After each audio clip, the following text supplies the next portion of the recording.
जैन पंथीय त्यांनी आपल्या घरापासून जवळ असलेल्या देरासर म्हणजे जैन पंथीयांचं जे एक श्रद्धास्थान आहे तिथपर्यंत एक पांढरा पट्टा मारला. तो पांढरा पट्टा अशा करता मारला, आज कोणी उठलं आणि पांढरा पट्टा मारला, उद्या कोणा मुसलमानाला वाटेल तो हिरवा पट्टा मारेल आणि मग जवळच्या मारुती मंदिरापासून आपल्या स्वतःच्या बिल्डिंग पर्यंत हिंदू भगवे पट्टे मारतील. अशा रंगामध्ये नव्हे तर अशा फॉल्ट लाईन मध्ये, पॉलिटिकल डिव्हाइड मध्ये, सोशल डिव्हाइड मध्ये आम्ही डिव्हाइड करणार आहोत का, आम्ही विभाजित करणार आहोत का? त्यामुळे मुंबई जरी तुमची तरी भांडी घासा आमची, अशी मग त्याला आलेली एक किनार. जो समाज एक प्रकारे जीवन कसं जगावं याचा आदर्श आम्हाला कालपर्यंत शिकवत होता, तो समाज आज हा असा असहिष्णू नेमका का बरं झालाय? जीवजंतूंना सुद्धा आपल्यापासून कोणत्याही प्रकारची इजा होऊ नये इतकं संवेदनशीलता बाळगणारा समाज दुसऱ्या समाजाच्या भावभावनांबद्दल इतका असंवेदनशील कसा काय बनतो? नमस्कार, द उदय निवडकर शो मध्ये आपल्या सगळ्यांचं पुन्हा एकदा स्वागत. आज नवा दिवस, नवीन विषय तुमच्या समोर घेऊन येतोय आणि हा खरं तर निरर्थक वाद आहे, परंतु तो महत्वाचा आहे. याचं कारण त्याच्यामध्ये हिंदू धर्माच्या फुटीची बीज रोवण्याचा प्रयत्न मला दिसतो आणि म्हणूनच याची चर्चा व्हायला पाहिजे.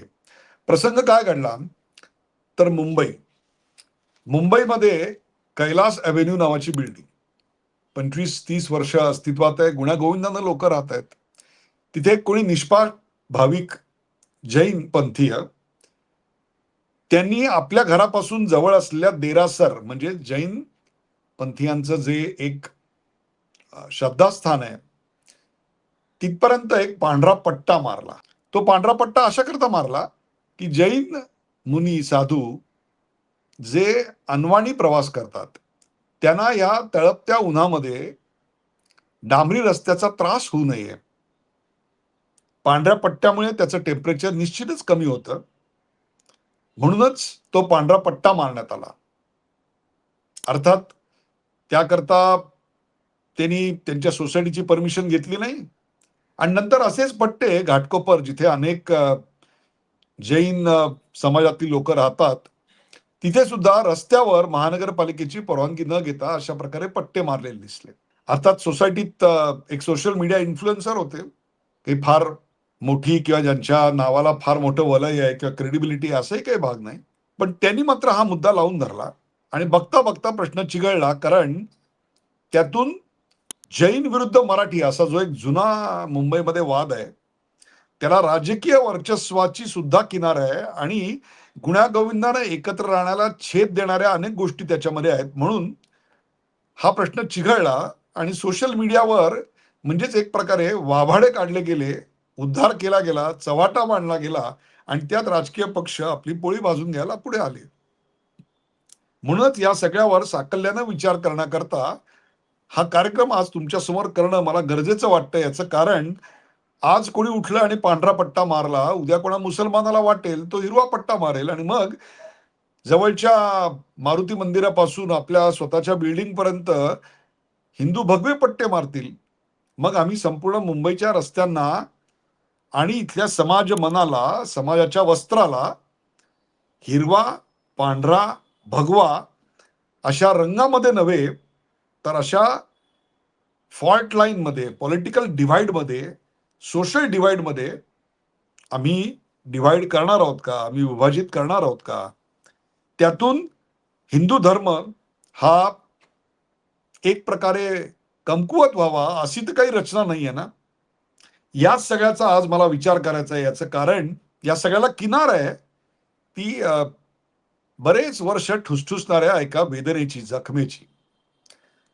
मुंबई मराठी माणसाची. मराठी माणसांनी 106 हुतात्म्यांनी आपलं बलिदान देऊन ही मुंबई मिळवली. मोरारजी देसाईंच्या गोळ्यांना बळी न पडता ही मुंबई आम्ही मिळवली.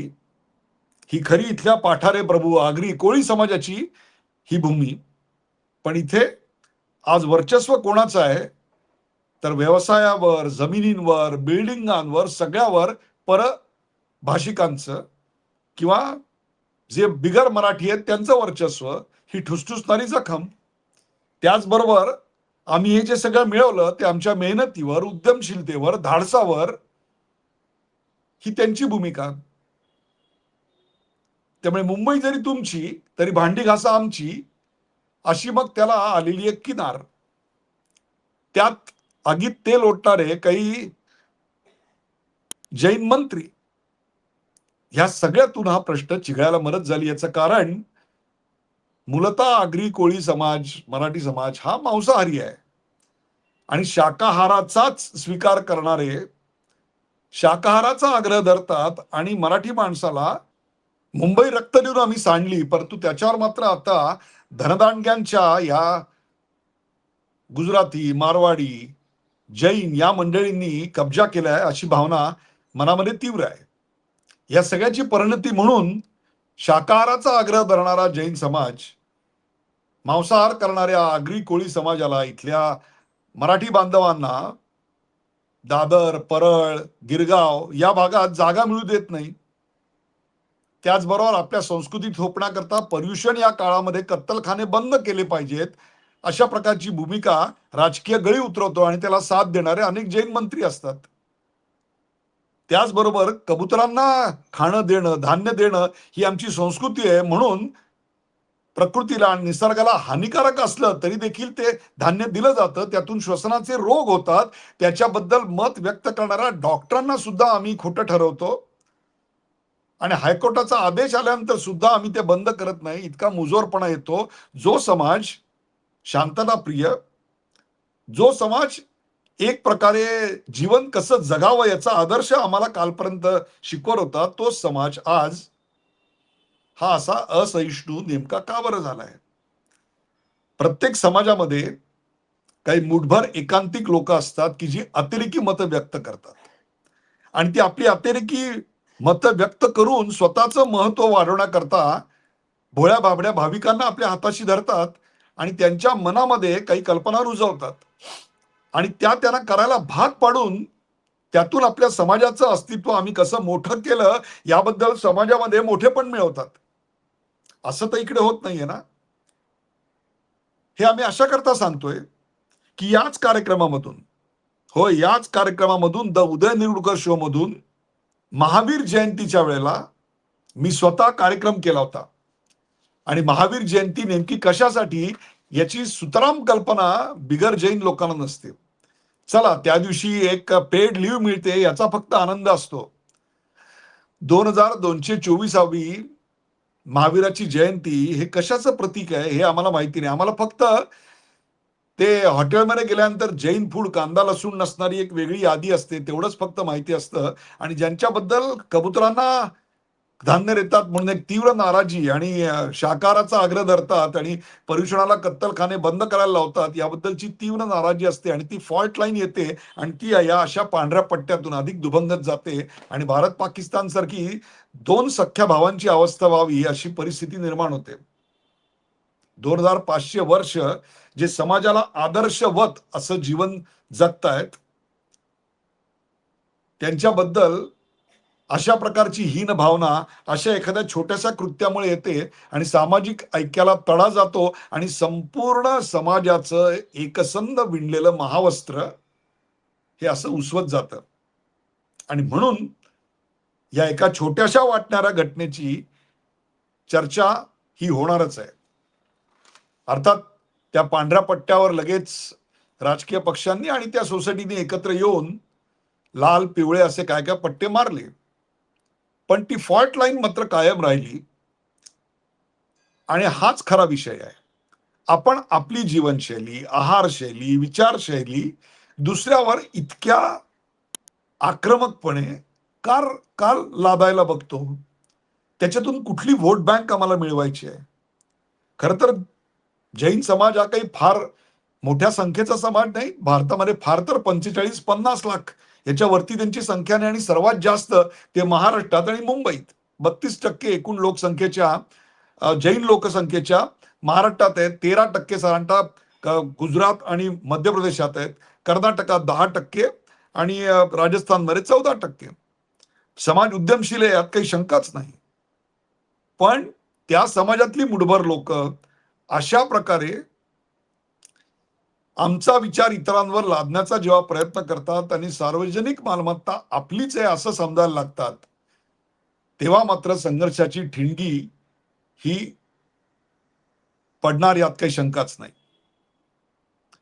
ही ठिणगी पडू नये याकरता खरं तर प्रशासनाने वेळीच याच्यात दखल घेतली असती, कारवाई केली असती, हे प्रकार होऊ दिले नसते, तर प्रश्न चिघळला नसता आणि राजकीय पक्षांना आयतं कोलीत आणि हत्यार मिळालं नसतं.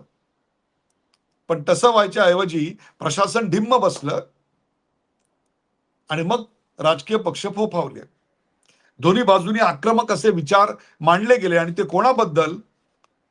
तर ते अशा जैन समाजाबद्दल की जिथे आत्मशुद्धी, आत्मक्लेश, तपश्चर्या, अस्तेय, अपरिग्रह, अहिंसा याला सर्वात जास्त महत्व आहे. ब्रह्मचर्य म्हणजे ब्रह्मतत्वाचं पालन, निसर्गाचं, पर्यावरणाचं रक्षण हा ज्यांचा मूलमंत्र आहे, ते केवळ आपलं आणि स्वतःचं रक्षण याच्यावर उतरून गेले.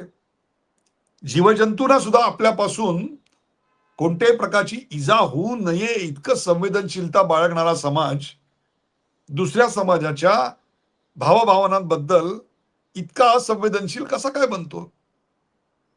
हा प्रश्न दोघांनी समोरासमोर बसून चर्चा करून सोडवता आला नसता का? प्रत्येक वेळी धर्म ही गोष्ट राजकारणाचा आखाडा का बरं बनली पाहिजे आणि अशा प्रकारे आग्रह हा फॉल्ट लाईनचा विषय बनतोय? आणि म्हणून कळकळीची विनंती, हिंदू धर्माचे ही अशी अनेक उपांग जी आहेत त्यांना या धर्मापासून वेगळं करण्याकरता म्हणून जाणीवपूर्वक प्रयत्न केले जात आहेत. आणि यातले भोळे भाबडे भाविक ते जसे जैन विचारामध्ये आहेत तसे हिंदू विचारामध्ये पण आहेत. त्या दोघांना फशी बळी पाडलं जात आहे आणि या देशावर नको असलेलं संकट आम्ही आणायला बघतोय. जणू काही आधीची आहेत ती बाहेरची संकट कमी आहेत अशी परिस्थिती आहे का? मग असं असताना हे पांढरे पट्टे मारले जाता कामा नयेत. आणि ज्या कोणाच्या मनात अशी इच्छा असेल त्यांनी समोरच्याला समोर बसवून आपलं म्हणणं आधी पटवून द्यावं. अन्यथा पांढरे पट्टे हे तुमच्या काळ्या मनाचे निदर्शक आहेत असं मानावं लागेल.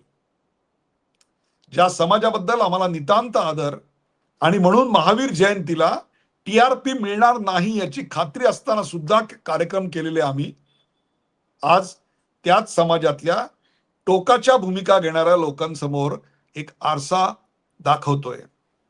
तो आरसा सामाजिक सलोख्याचा, शांतीचा, सद्भावनेचा आहे. त्याचा आदर कराल अशी अपेक्षा आहे. हा कार्यक्रम आपल्याला कसा वाटला ते आम्हाला जरूर कळवा. लाईक करा, शेअर करा, सबस्क्राईब करा. पाहायला विसरू नका द उदय निरुळकर शो.